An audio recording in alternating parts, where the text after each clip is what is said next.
பிரதம மந்திரி ஊரக குடியிருப்பு திட்டத்தை எடுத்துக்கிட்டால் ஒரு வீட்டுக்கான அலகு தொகை 1,20,000 ரூபாய். ஒன்றிய அரசு 72,000 ரூபாயும் மாநில அரசு 48,000 ரூபாயும் வழங்கிட்டு வர்ற நிலையில் மாநில அரசு கூடுதலாக 1,20,000 ரூபாயை மேற்கூரை அமைக்க வழங்கி வருது.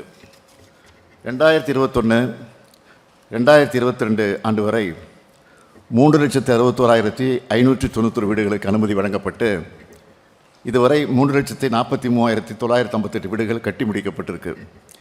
மீதமுள்ள வீடுகளை கட்டுற பணிகளும் நடந்துக்கிட்டு இருக்கு. நம்ம ஆட்சியில் இந்த திட்டம் சிறப்பாக செயல்படுத்தப்பட்டு வருதுன்னு நான் பெருமையாக தெரிவிச்சுக்க விரும்புகிறேன். பிரதம மந்திரி ஊரக குடியிருப்பு திட்டத்தின் கீழ் கட்டப்படுகிற வீட்டுக்கான கட்டுமான பொருட்களின் விலை மற்றும் தொழிலாளர்களின் கூலி ஆகியவை கணிசமான அளவுக்கு அதிகரிச்சிருக்கு.